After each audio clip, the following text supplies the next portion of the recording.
Hi, everyone. I hope you all can hear me. This is Josh Wise. I'm the Director of Development and Communications at the Institute for Agriculture and Trade Policy. Shefali Sharma, who is the Director of IATP Europe and was supposed to be the moderator for this webinar, is ill today, so I'm pinch hitting. I'm going to do my best here, so bear with me. So this is the second webinar in our series that focuses on civil society's responses in different parts of the world to the human rights violations committed by meat companies from Brazil, such as JBS and BRF. From an international union perspective to a US coalition on poultry worker justice to the supply change campaign in Germany. The folks who are presenting are going to recount how interventions at various levels expose corporate crimes and push for social justice, what lessons we can learn and what more can be done. A quick bit of housekeeping. You will have the opportunity to ask questions via the chat function on the webinar. Here's how you do that. So you click the Q&A at the top of your screen. A typing box is going to appear, and the question is going to be sent to myself and Colleen, who's running the webinar. What we're going to try to do is aggregate questions, you know, if there are several questions of the same type, and then we will ask questions after the panelists have finished presenting. So I will say that, you know, if you have a question, you go ahead and ask it, but know that it may get answered later on in the presentations.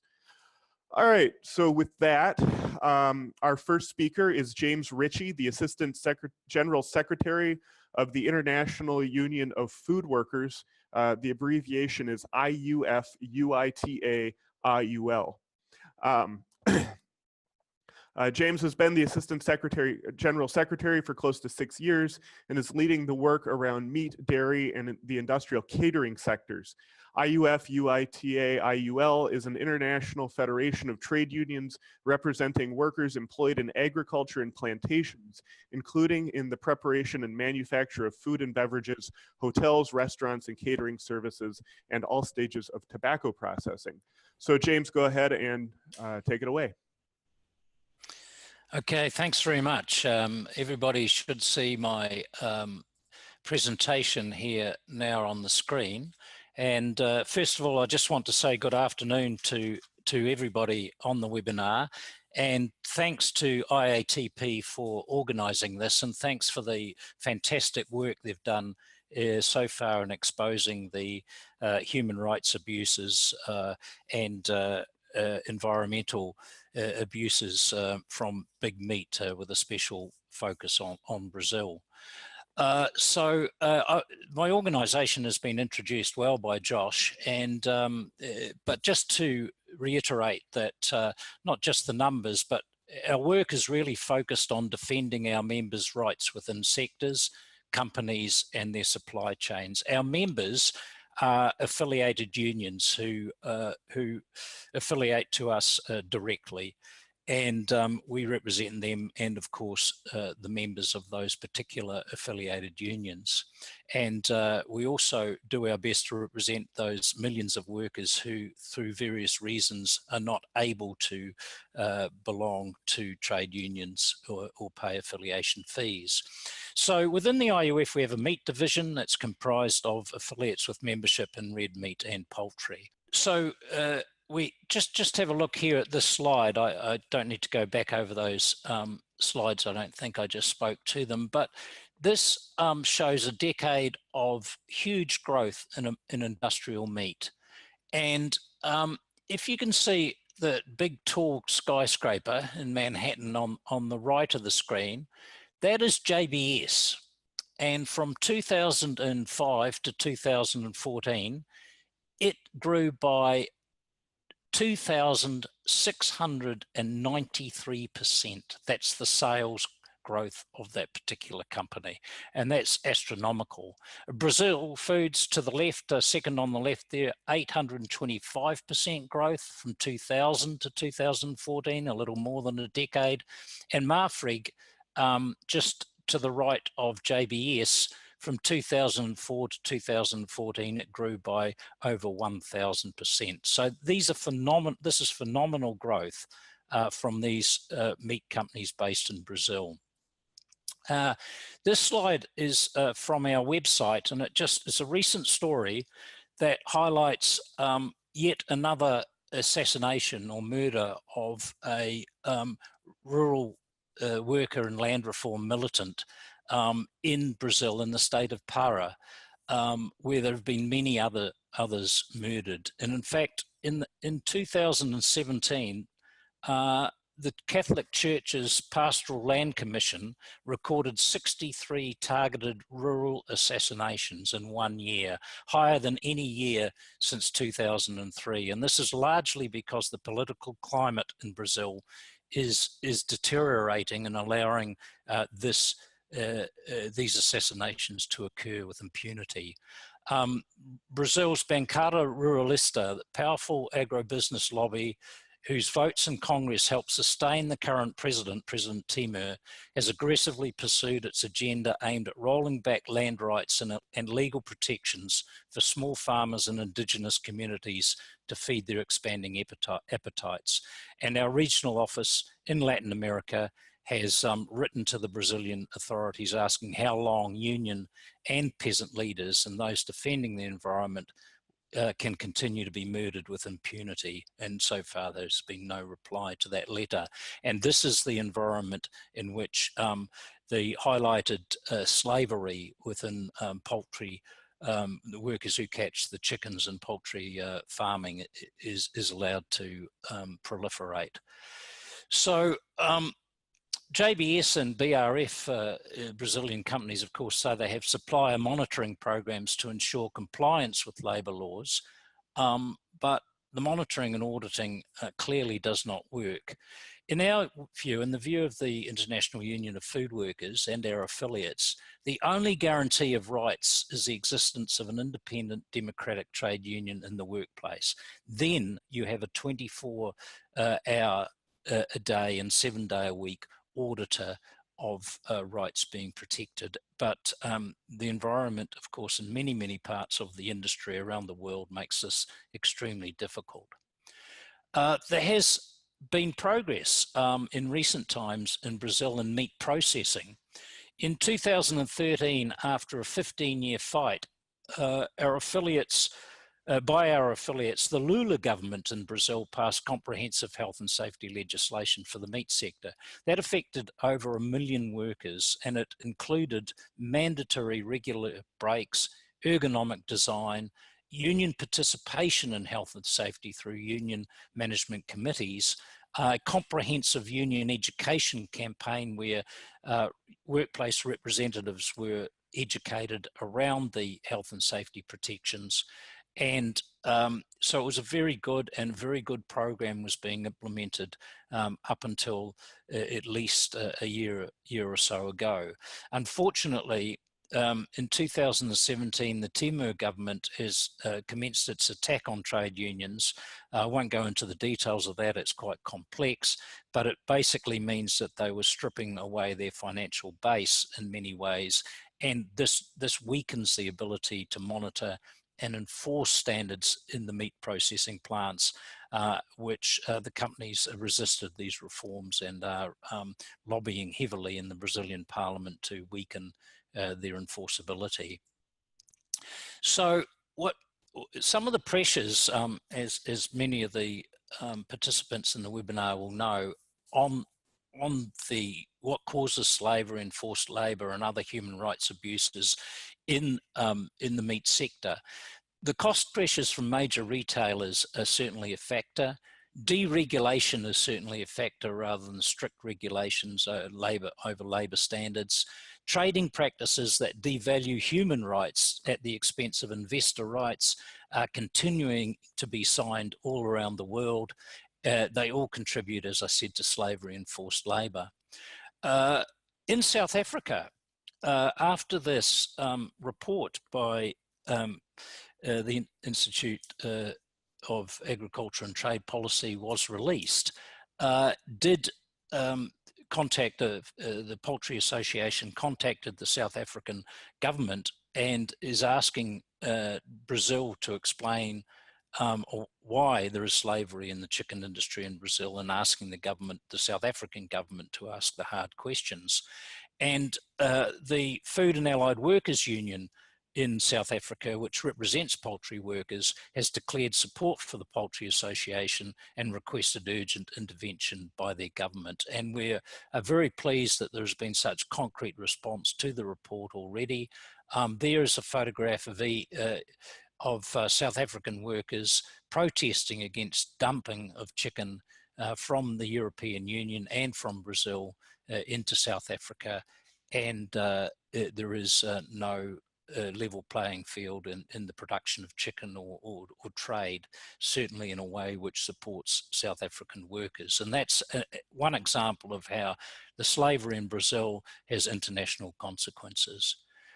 Just to quickly go through that, there's not just Brazil, of course, there's slavery in the poultry industry in many parts of the world. There's been an ongoing fight by unions in Australia to fight the abuse of workers who are migrant workers, often on temporary student visas in the poultry industry, and other migrant workers as well. In Thailand, there has been reports of poultry workers being, having to sleep in their workplace on the floor next to the birds, suffering labour abuses, passports being seized, 20-hour long shifts and other abuses there as well. And in the UK, gangmasters have been enslaving workers from Eastern Europe. And there's been a report in 2016 in The Guardian about that. And our affiliate in the UK, Unite the Union, has over recent years, over the last 6 or 7 years, put quite a lot of pressure on supermarkets to audit, do human rights due diligence in their supply chain, and have been able to, through that process, organise quite a bit of the industry in the UK. In the United States, we'll hear from Oxfam America about the situation in the United States, but our affiliate there, the United Food and Commercial Workers, President has written to the National Chicken Council, calling on the council to promote responsible employment policies and condemn forced labour, false rehabilitation programs, payment of sub-minimum wages, and employment of underage workers, all of which have been documented there in the US. So what's our strategy around this? Well, always we're fighting for rights in a variety of ways for our members and our prospective members in the meat industry. And we're always agitating to strengthen and enforce International Labour Organization Conventions 87 and 98. They're the rights to join a union and enter into collective bargaining. That is an ongoing process, of course, and those rights are being undermined by trade and investment agreements as they're being signed around the world. Regulation is needed rather than deregulation, or voluntarism and self-auditing. None of this works. And so that regulation and lifting labour standards is incredibly important. And we also hold to the view that all workers are equal, no matter where they come from and who they are. The rights of migrant workers and women workers must be fought for. And this is a fundamental principle of the trade union movement. And so we mustn't discriminate between migrant workers, refugees, women workers, and other workers in our fight. Precarious work driven by employment agencies often, and casual employment undermines people's ability to access their rights. And so we're always trying to hold the real employer accountable through multiple layers of outsourcing of production. So the real employers, JBS, BRF, or whoever the major meat employer is, and disguised employment relationships, where workers are classified as independent contractors must be exposed for what they are. And finally, just a couple of ideas here. A research project that investigates the link between OSHA, occupational safety and health, health and safety practices, and food recalls may be a useful exercise, because intuitively, good worker health and safety implies a rigorous approach to safety generally, including food hygiene. So thank you very much. That's what I've managed to get through in the time allocated. Thanks a lot, James. Next on our panel is Alex Gilimberti, a Senior Advocacy and Collaborations Advisor at Oxfam America. Alex works building partnerships with workers and advocates to support better conditions for people who produce, process, and prepare our food. The current campaign that he works on is called Lives on the Line, and it uses innovative multi-stakeholder strategies to call on the poultry industry to improve working conditions for the 250,000 workers processing the chicken and turkey meat that we eat and that James just referenced in the United States. Alex, welcome, and go for it. Thank you. Thank you for having me participate in this webinar series. I hope everyone can hear me well and that you can see my slide presentation.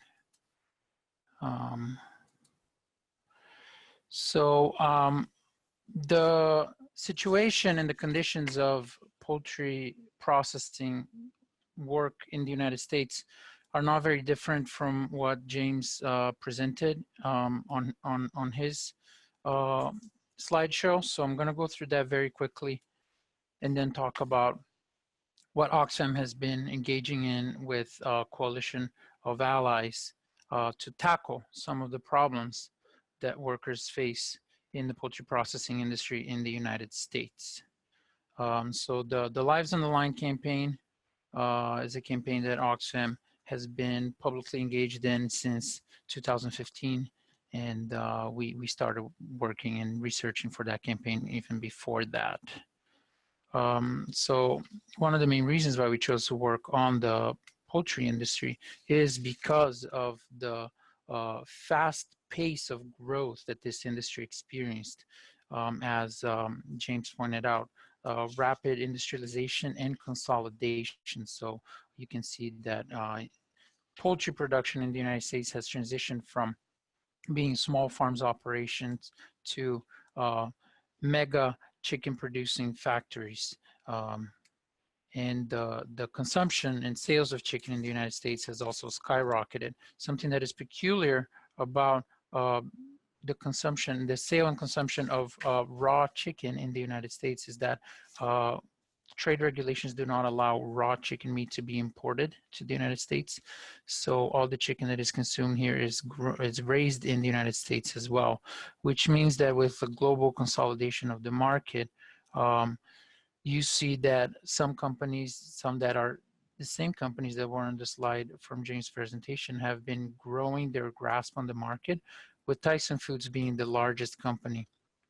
And with the growth of mega companies such as JBS, you see that their encroachment into the US poultry market comes in the form of buying ownership in other companies. The second largest poultry company in the United States, Pilgrim's Pride, is owned 70% of their shares by JBS.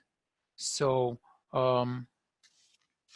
so we have here a situation where the four largest companies in the sector control almost 60% of the market. And when Oxfam embarked on this campaign, we decided to specifically focus our targeting on these four companies to leverage them to be instrumental in taking the lead in improving conditions. And the thing that is a little challenging with these kind of corporate campaigns is that these four companies themselves, it's a little difficult for consumers to know who they're buying their chicken from. They sell under many different sub-brands, and then some grocery retailers sell unbranded chicken or chicken that's just branded with the retailer label, and it's hard for consumers to know what company was the company that processed this chicken. So the conditions that workers experience in these plants are similar to what is going on around the globe with meat and poultry production. Some of the highlights of issues that we identified are stagnant wages, so workers receiving low wages that are declining in value because they were stagnated for years. Vulnerable populations working in a climate of fear. This is a global workforce that comes to the United States and work in the chicken processing plants. High rates of injury, denial of proper medical treatment, and also intimidation and harassment.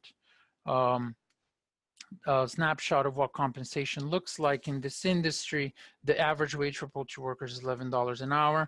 This is not a living wage in many areas in the United States.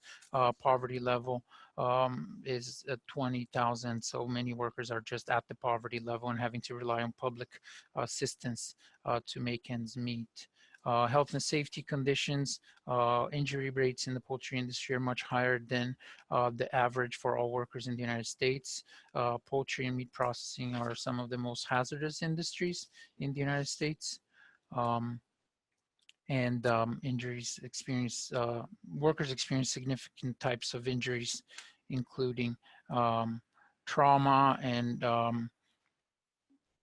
numbness, also musculoskeletal disorders, so disability caused by injuries from repetitive stress from the nature of the work. And something that is peculiar is because of the nature of this workforce and the historic nature of workforce in the poultry industry in the United States, what we see that is pretty commonplace throughout poultry plants is a culture of harassment, discrimination, and intimidation of workers. When this industry started to consolidate and industrialize in the early 50s, the worker population was mostly female, and then it went through a cycle of transitioning through different types of vulnerable populations, also employing a lot of African American workers, and in the past 20 years growing to employing overwhelmingly large proportions of immigrant workers, refugee workers, undocumented workers. And as James pointed out on the letter that was sent by the president of UFCW last year, also, we are starting to see that there's even semi-forced labor conditions with poultry plants using incarcerated workers, workers that are forced to work because they are on rehabilitation programs, and this is pretty alarming. So this is a picture of what we're experiencing here in the industry, and the way that Oxfam started to embark on a campaign to work on this was by joining together with a myriad of players that engage this industry and our stakeholders. So this is a snapshot of the coalition of organizations that Oxfam started working with. And before we even publicly launched our campaign in 2015, with several of these organizations, we partnered on an effort to stop a petition from the National Chicken Council to increase the line speed for processing in poultry plants. And in 2015, we were able to successfully get the Obama administration to decline that request. And you can see on here in the snapshot that this coalition that we collaborate with includes labor unions that represent poultry workers, grassroots worker centers that engage with the worker communities in the poultry towns, and national NGOs that operate in the policy and legal advocacy for workers to help us with analysis on health and safety policies and other labor policies that impact the poultry industry. So in 2015, when we publicly launched this campaign, we issued a report that what data was collected with collaboration from our coalition partners. And this report was targeted to mobilize consumers and also poultry industry buyers, faith communities. It's an interactive web presentation on our website. And this was followed with a second report that highlighted one of the most egregious problems that we identified on our early research, which was the denial of bathroom breaks to poultry processing workers, where it wasn't isolated to just one of the companies. Pretty much throughout the industry, workers were not being allowed to take bathroom breaks because the processing plants did not want to slow down or stop the line so workers could take a break. And we decided to then go public and target some of the corporations and get support from our coalition allies in raising awareness about this issue. Our corporate campaign, as I mentioned, engages the 4 top companies in the industry. So we launched public messaging campaign with online targeting ads, naming the companies that were responsible and also bringing public pressure to them with support from our allies and through the petitions that we gathered through our website. So you can see here an example of an action that we did in Arkansas targeting Tyson Foods back in 2016. And all the while, we were targeting all 4 companies and trying to engage with them directly to have dialogue on what were the most egregious conditions that we were identifying, and try to reach a conversation with company executives on what they could do. So since 2015, when we launched this campaign, actually after some public targeting, we received some initial incremental achievements where executives from the Tyson Corporation actually reached out to us and announced gradually that they were making some improvements to their working conditions in response to our campaign. After we launched the campaign, they raised wages, initiated health and safety pilots, but a big achievement came in April of last year when they announced a public commitment for widespread workplace improvements that they were going to start rolling out gradually into their processing plants. And on the policy advocacy front, we also achieved some incremental successes that we engaged with regulatory agencies to reach some measures taken from OSHA and from Government Accountability Office to improve some of the conditions in the plants. So some of the other public actions that we did targeting other companies here exemplified on the website, on the other slides, including worker-led activities from worker-centered partners. Some of the other strategies we engage are shareholder activism with shareholder resolutions targeted to the public traded companies. And here's a snapshot of what we're doing in 2018 to continue targeting the companies and that we are engaging in discourse. So some of these resolutions don't directly apply to labor conditions, but this is a way to engage dialogue with them. And we believe that the effect of these resolutions have a trickle effect on working conditions. So what we urge allies, consumers, and supporters to do to support our campaign is to go to our website, sign the petition, and also follow the work that Oxfam America is doing, and also the many coalition allies that we work with. Many of them engage in their own led activities. So if you follow them on social media, especially these national organizations, you can get more information. And I'm happy to, during the Q&A session, elaborate in more detail on some of the work that we have been doing. Great, thanks a lot, Alex. Just want to make sure to mention to everyone who's on the line to get your questions in. Otherwise, I will be asking questions. So if there are questions that you want to ask, please start asking them now. Our next guest is Sandra Douche. I'm sorry if I pronounced that wrong. The lead of the Supply Chain Change Campaign, which is an initiative of Christliche Initiative Romero. Sandra coordinates the International Supply Chain Project. She's authored a number of reports and campaign materials about labor rights and certification issues in global fashion and food supply chain.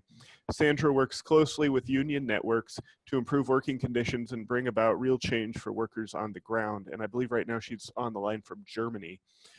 Since 1981, the Christian Initiative Romero stands up for human and labor rights in the countries of Central America. The main focus is on the support of grassroots movements and organizations in Nicaragua, El Salvador, and Guatemala, as well as the campaign work and education in Germany. The objective is to build bridges and between developed countries developing countries, I'm sorry, and Germany through actions of solidarity. Sandra, go ahead and take it away. Thanks for being here. Yeah, thank you very much for the great introduction. So I'm hoping that it's going to function. Oh, my presentation. So, hello everybody. Yes, I'm going to talk today about the Supply Chain Campaign, a Europe-wide network of civil society organizations. I think all of you know this place. It's the temple which we visit every week. No matter where you live, the rituals are all the same. This is the altar up on which our society makes sacrifice, but we are not aware of the fact that we make them. We usually just assume that we buy cheap and that we are all kings and queens in a consumer paradise. What we sacrifice is more than we can imagine. We think we have unlimited choices, but we let big retailers narrow down our choices.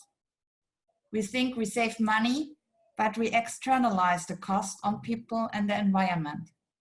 We think we eat and drink healthy, but who of us reads and understands the small print? Supermarkets know this very well. First, they took over the vast majority of the food market, and now their own private labels already occupied 40% of the EU supermarket. These private labels are less transparent, and the makers are less interested in social and environmental issues. The only thing that counts is price. We all pay an extra price for that by allowing them to eliminate quality, innovation, social and environmental protection. International trade has crossed the point that the environment and small producers can't survive with. In the Supply Chain Project, civil society organizations from across Europe and the Global South have joined to make supermarket store brands fairer and more sustainable. The efforts of supermarkets to prevent human rights violation and to reduce environmental damage along the supply chain of their products are too often disappointing. Our team consists of 29 organizations in almost all European countries and with partners in the Global South like Reporter Brazil and Friends of the Earth Indonesia. We work together to change supermarkets in Europe. We want them to respect human and labor rights, pay a living wage, stop the abuse of buyer power, reduce the environmental footprint of supply chain, and stop wasting resources. This picture shows 4 days of waste. The environmental footprint of supermarkets is huge, and its impact is increasing. They need to be more transparent and implement internationally accepted methods for measuring their ecological impact. They need to set clear and measurable goals to lower their footprint and allow NGOs to check. Supermarkets need to eliminate also manipulative pricing practices, like negative margins, price manipulation. Also, companies need to refrain from advertising that creates consumer expectation of unsustainable low prices.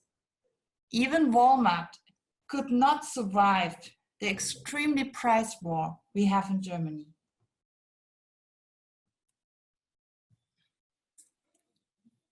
Supermarkets need to implement the UN Guiding Principles for Business and Human Rights, the OECD Guidelines for Multinational Enterprises, and the ILO Tripartite Declaration of Principles concerning multinational enterprise and social policy. These are some international benchmarks our network outlined to hold the supermarkets accountable. To ensure the implementation, Supermarkets should have an effective human rights due diligence strategy to identify, prevent, and account for how they address their human rights impact. They also need a complete code of conduct, which covers the whole supply chain, all relevant ILO conventions, and the payment of a living wage. Many retailers have a code of conduct for corporate social responsibility. Most of them are like this picture, sweet on the outside, but sour on the inside. Too often it's just greenwashing. They also need to implement a credible monitoring procedure, so direct engagement with trade unions, labor rights groups, and environmental NGOs. These organizations need to be equally represented at all decision-making levels. Systems for independent verification and for complaints needs to be in place. But the supermarkets in Germany are only member of the business-driven Business Social Compliance Initiative, BSCI. Especially store brands are increasingly using certification schemes like Rainforest Alliance, Fair Trade, or UTZ certified. Some of them have no effect on the supply chain. Finnwatch and Somo, two of our partners, did field research to check the impact on certification systems. The research showed that workplace conditions are generally a bit better at certified companies than at non-certified companies. But at many farm workers still struggle with low wages, are not free to join trade unions, and are exposed to discrimination. Fewer violations are reported from farms with sustainability certifications that have stronger labor rights norms like fair trade compared to those with relatively weak codes like, for instance, RSPO. Based on those findings, we did a label check and compared around 90 labels in 3 areas: social, environmental, and credibility criteria. This comparison is intended to help consumers to orient themselves, but also to encourage competition among the certification systems. Besides that, we did research on different store brand products and their supply chain. One example was our report on tuna sold in European supermarkets. Finnwatch went to the factory in Thailand where they were produced. Labor conditions had improved since Finnwatch did the first study on the topic, but serious right violation continue, and some supermarkets did better than others. Another report of our network investigated the orange juice supply chain. We went to Brazil and traced worker rights violation and the environmental impact in the country that accounts for 80% of Europeans' orange juice production. We confronted the supermarkets with the results and started a public campaign and an engagement process with bottlers and retailers. Our last study is focusing on chicken nuggets. How did we do it? We bought the own brand chicken nuggets and checked the codes and information on the packaging. For example, we found out that Stolle, you can see here, is one of the producers, and then we look closely at Stolle work. As you can see, part of the work came from Germany. But since they all want their chicken nuggets from pressed meat, they also bought meat from Brazil. In collaboration with our partner Reporter Brasil, we took a look at the working condition in Brazil. The situation at BASF and JBS, André already outlined at the last webinar. We then confronted those results at the supermarkets with the labor rights violation in Brazil and our demands. And they went back to Brazil, confronting the companies there with our results and demands. The reaction were different. Some have denied to use meat from Brazil and announced legal consequences. Others have met with us to understand the background of the study and our approach and demands. Also, GBS has responded via a producer and denied the mentioned labor right violation.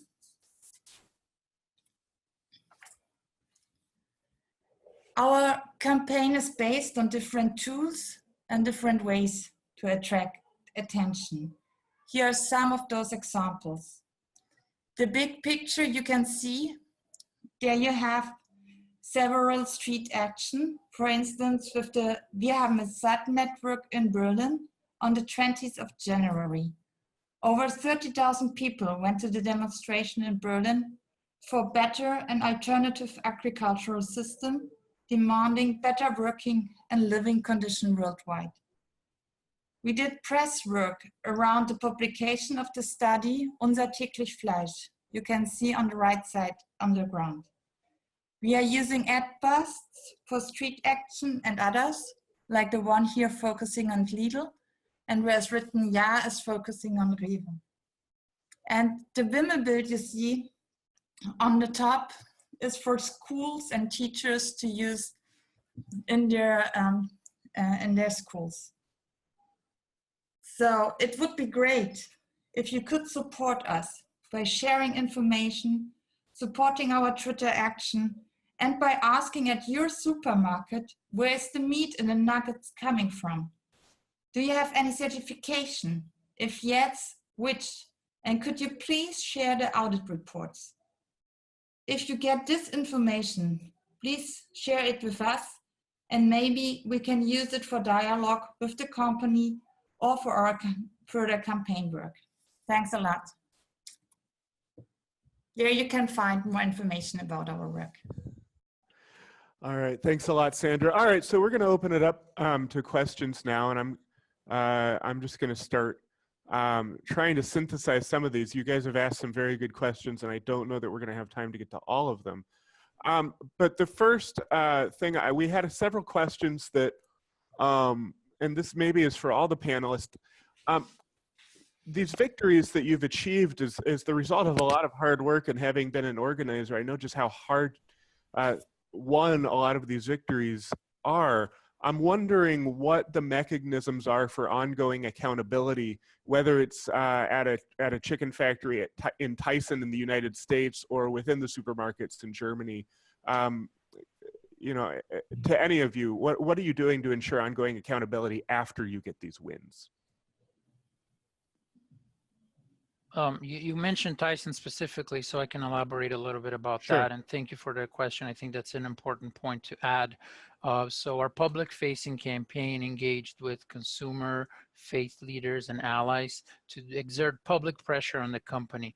And I believe that with a company so big as Tyson, their brand image is very important. So our infograph and our public targeting of them makes them react to that because of brand consciousness, and make an announcement and commitments, right, to improve conditions in their plants. And the commitment that they did in April of last year included health and safety improvements in the plants, wage improvements, training improvements, even more language accessibility.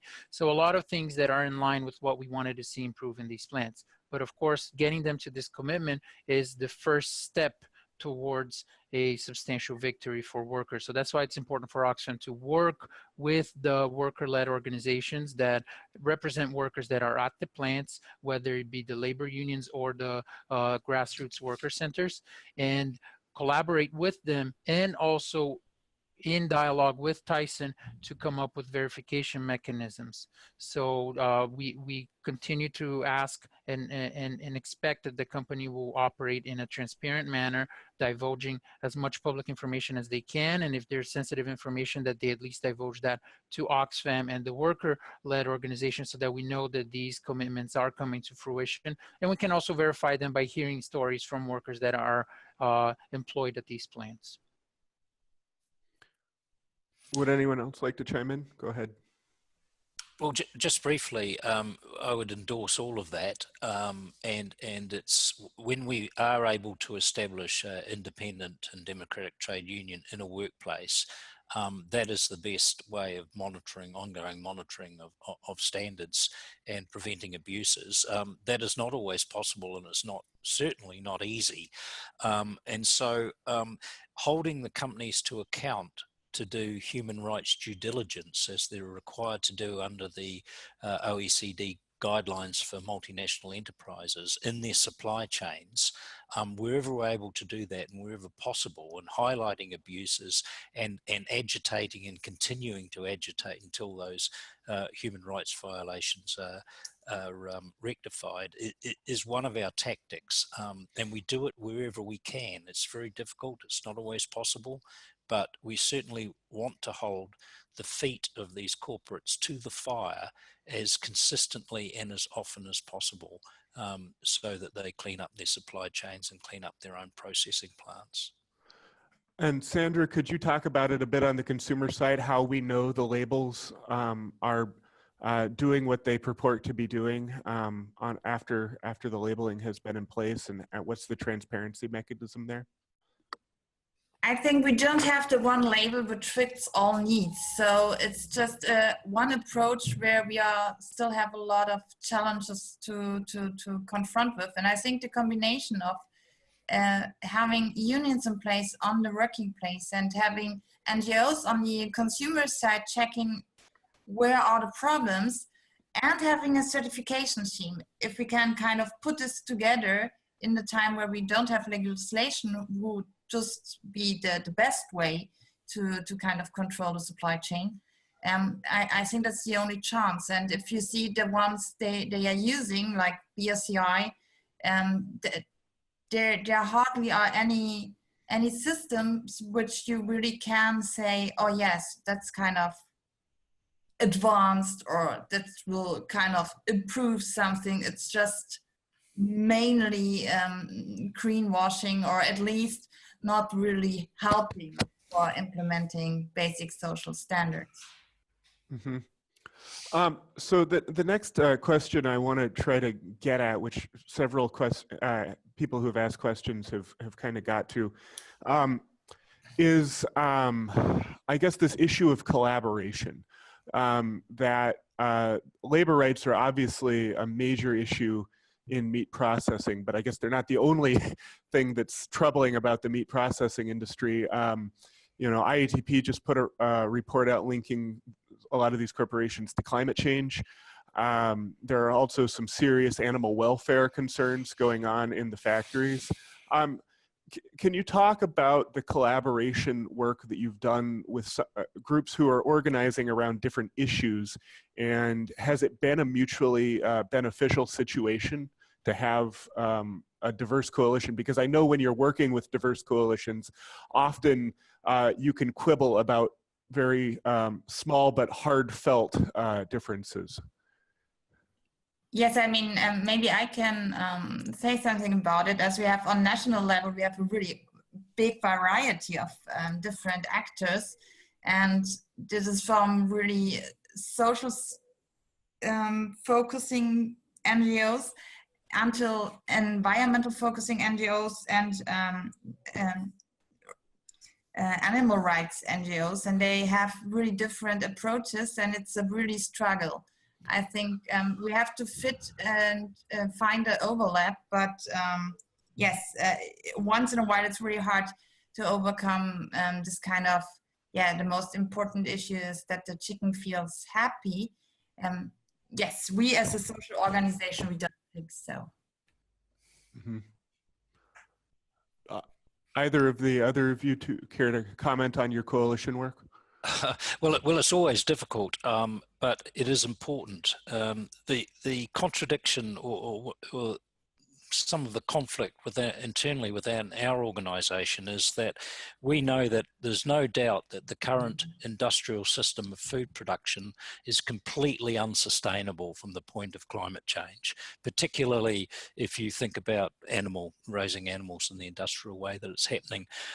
Yet at the same time, so many of our members' jobs rely on the current system of production. So working through issues and working with other organisations about a transition to agroecology in a way that that also maintains and protects decent work and good jobs is a very, very difficult question. Also, we wish to cooperate with other organisations on trade because it's the trading system which subjugates human rights in the interest of investor rights, and the corporates being able to set up you know, at the cheapest possible location to process their products or to grow their products, etc., it is part of the ongoing race to the bottom for workers' rights, but also for the environment and animal welfare as well. So it's all interrelated, and we all have to find ways of moving past some of the conflicts and being able to work together on these issues. I think that to add about the way the Oxfam works in coalition, I think that it is important to you know, respect the nature of all of our allies in a coalition and their expertise. Really respect what is the expertise and the realm that each of these organizations operates in. With the specific poultry workers coalition that we work in, it's also important to keep it issue specific. Of course, we also collaborate with allies that target the poultry industry on the environmental side, the environmental justice and other issues. But for the poultry workers coalition, the priority is to tackle workers' rights and labor conditions in the poultry industry and respect the expertise of each of the organizations and work together on an issue that impacts all of our areas of expertise. And then sometimes each of the or individual organizations on the coalition will do their own work, and other members can opt in or out of supporting them. But we all came together because of a very important pressing issue, which was the threat of increasing the line speed. And last year we had to join everyone together again because the same threat was under place when the Republican Congress was trying to support the National Chicken Council on increasing the line speed through a petition to the Department of Agriculture.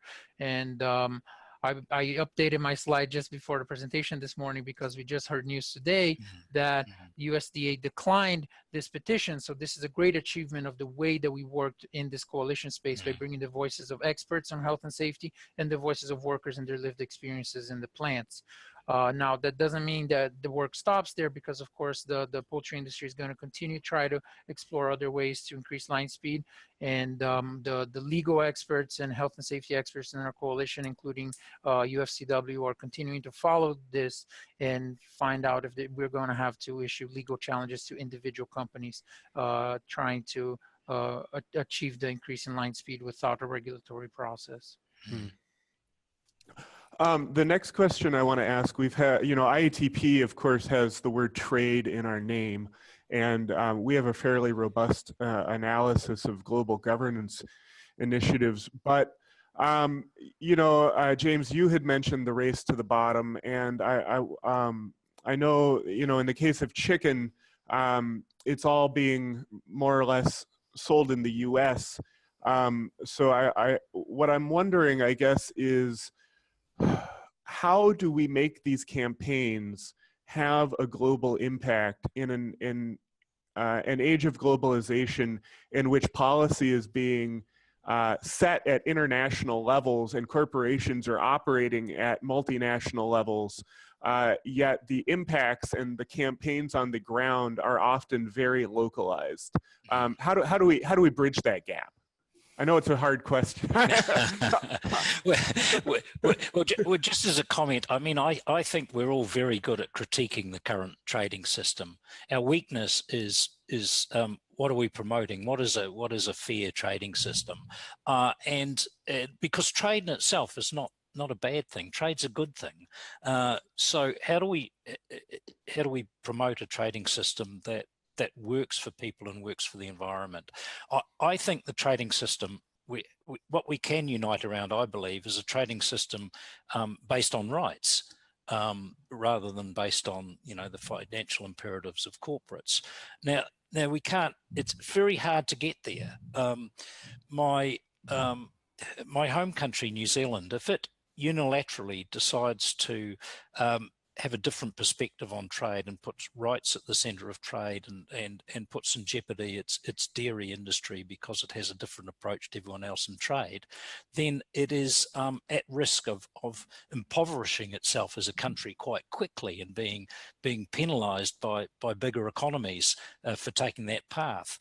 And it's similar with tax evasion and tax havens. You know, these issues can't be resolved at a national level. They have to be resolved at an international level. And that means in some way, I think, us all working together to lift the international institutions, to strengthen the international institutions at a time when I'm afraid the trend is going the other way.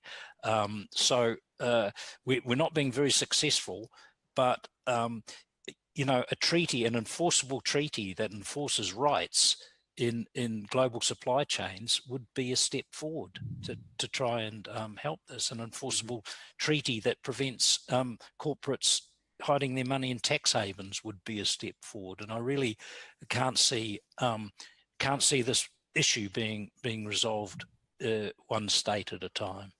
I want to ask a kind of another question that's along these lines. It's kind of related on the investment side, not in addition to trade, because a lot of, you know, in the example of JBS, they're a multinational corporation that has holdings around the world. And has there been, and you know, in for example, in the you know, the pork industry in the United States, Smithfield is a Chinese-owned company. Has there been any effort to relocalize, I guess, investment in some of these companies? It seems like, you know, one of the solutions to corporate globalization is to relocalize things, relocalize the supply chain. But does that work on the investment side as well? Is there anything we can do at, you know, government policy bodies to be holding investors accountable, foreign investors accountable?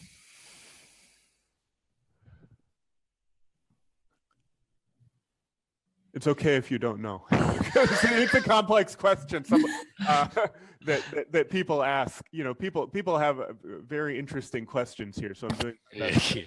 Maybe I can try just one issue, which is in Brazil really common. It's the dirt list. Like the GBS is not on the dirt list, or I don't know the English translation, lista suja. And if it's not on the dirt list, or if a company is on the dirt list, then you can use this as a tool to not invest or not give credit for that. That would be an opportunity, maybe, or maybe a tool to further develop or check. Mm-hmm. I don't have any answer to your question, but I think that is a very important point to bring up, and I would love to know if there's anyone that has solutions to that. And bringing back to the JBS issue and how they are investing in companies throughout the world, and they are embroiled in scandal and corruption investigations in Brazil. I think that investors and regulatory agencies in other countries should be concerned about that. And for instance, with JBS owning the vast majority of shares of Pilgrim's Pride in the United States poultry industry, we as a stakeholder who engage from the investor side and from the consumer activist side, we are concerned about what does that mean to the way that Pilgrim's Pride is operating in the United States. How can we know if they are involved in any irregularities from the investor side or from the policy side here in the United States? And we definitely would like to know and collaborate with people that have any ideas on how to generate more transparency and continue to pressure these companies to be transparency in what they're doing on the investor side, and trickle that all the way down to working conditions in the plants. JBS is shifting its power base to JBS International, you know, listed on the New York Stock Exchange. Its power base is moving from Brazil, and that's largely because of the scandal the company is in the microscope the company is under in Brazil. So it's just the way that capital can shift around the world. And I think regulating investors and encouraging local investment is a great idea in principle, but it does not work in the globalized world we have, where investment can just move wherever it sees it can make the greatest profit. The other problem, of course, is a lot of investment these days is by private equity companies who use a lot of debt in the acquisition of companies, and then paying back debt becomes a huge part of the cash flow generated by workers, and that is another incentive to keep wages as low as possible. All right, so doing a total shift here, I want to talk a little bit about the consumer side a bit. I think everyone wants to be a conscious consumer, but in reality, I guess this question is mostly for Sandra, but you guys can weigh in too. To what extent are the labels actually shifting buying decisions, between what people say they'd like to be buying and what they're actually buying? Because, despite, a lot of work to clean up the supply chain, there's still a lot of really cheap meat on the market. So talk a bit about that. Yes, I will try. I mean, Germany is the best market to talk about cheap prices and the price war, as the prices are not set in a manner to kind of to build up the real cost. They are set to attract consumer attention into the shop, and all the commercial is linked to pricing. So that's really a huge challenge, and it's not related to we are complying social standards. Like, we have this kind of big consumer group focusing on pricing. They are teach since years focusing on pricing. At least in Germany, it's really stronger than in France, for instance. They have something like quality food. No, in Germany, it's more than the pricing issue. And to kind of change it, I think we need a lot of different ways. We need to do awareness raising campaign on the one hand. On the other hand, we have to do education at schools and kind of sensitize the kids for the quality of food. And of course, we have kind of to reduce meat as well, the meat consumption also due to ecological reason. And if you look at the certification, we have to have real certification systems in place, and also accept that you can't have it all. That those which are in place, there are social standards or ecological standards focusing in. It's important to have transparency, it's important to have credibility, but you have to choose most of the time which kind of certification you're focusing on as a consumer. And so you have to be a consumer which is aware of the fact that you can't save the world, and you should not believe this kind of, with your consumption decision, you are doing something good. No, you're not. But you have to do something, not the baddest thing of the bad. So kind of you can do. Yeah. The line that always stuck with me is that you can't consume your way out of bad public policy. Yes. Let's see. I think, let me just check the time here. Yeah, we're scheduled to go until 10:15. If there aren't a whole lot of other pressing questions, we can end early. But I wanted to end just again with talking a little bit about how people can get involved in your organizations, give you an opportunity to share how to get engaged with you on social media, and if there's any other resources that you want to direct to the people who are listening. And let me just say one more thing, is that we will be making it, putting the websites and the contact information for the people you've heard on here. I think we have a lot of activists who are on the webinar, I asked the question about collaborations, but I think there are a lot of people on the webinar who are looking to collaborate. And so I'm hopeful that this this webinar will spark some collaborations. So why don't we just start with Alex, and then we'll go to James and then Sandra, and tell us how to get further involved and what resources are available. So I think that definitely being informed about what are the current issues impacting the worker population is important. And the way to stay informed is see what members of our coalition are posting, and there are industry publications. But, you know, it's to keep in mind that it's not only the problems with the working conditions in the plant, but it's also the current political climate in the United States and the rising threats against workers that are, from a vast majority, immigrants and refugees, and in the rural communities where they live, they are under threat. So although it seems like it's not something that work in this current political climate, I think continue to do pressure to public officials is also important. Let your local officials and federal agencies know that consumers care about the food safety of the chicken that we consume and the worker safety. And an example is the success we heard of this morning with the USDA. They received way more than 20,000 comments on the public comment page for this line speed petition. So it shows that even though we are in a declining political climate in the United States, that consumer voice and voter voice still matters. So remind everyone who is a U.S. resident in this call to stay engaged with their organizations, stay engaged with their organizations on the ground. Think of poultry workers all over the country, especially Sunday. We're going to be consuming a lot of chicken wings in this country on Sunday with Super Bowl. Think about the workers that are bringing all of this feast to our table. And can you give us the website real quick for the Lives on the Line campaign? It is www.oxfamamerica.org/livesontheline. Great. James? Okay, our website, by the way, is just iuf.org, www.iuf.org. Go there. We post stories regularly about different workers' rights issues around the world affecting our affiliates mostly.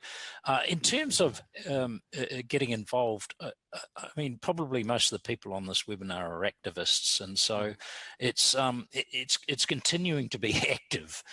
We need people to continue to be active and to talk with friends and people within their circles and try and motivate into taking activity. I agree, the political process is incredibly important about lobbying politicians about change.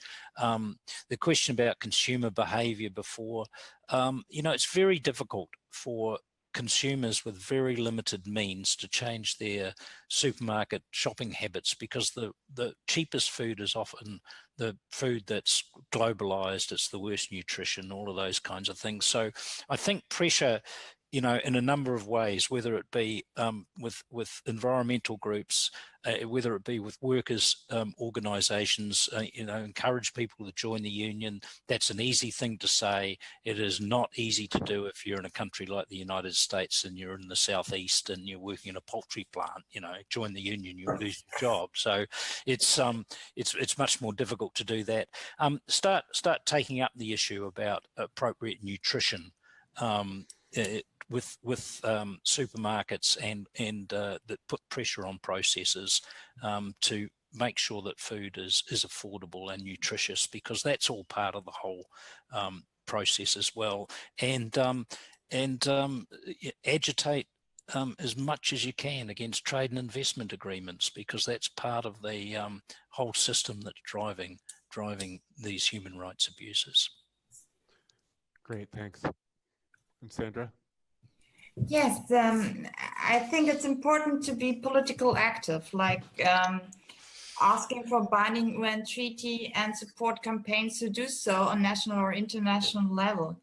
But on the other hand, also, if you go to your supermarket and you buy cheap food because you can't afford anything else, ask the lady there or ask at the supermarket desk, where is this food coming from? Do you have any certification? Do you have any audit check or whatever? Just ask, and you will be surprised which kind of information you are going to receive, or that you are not going to receive any information, but be engaged.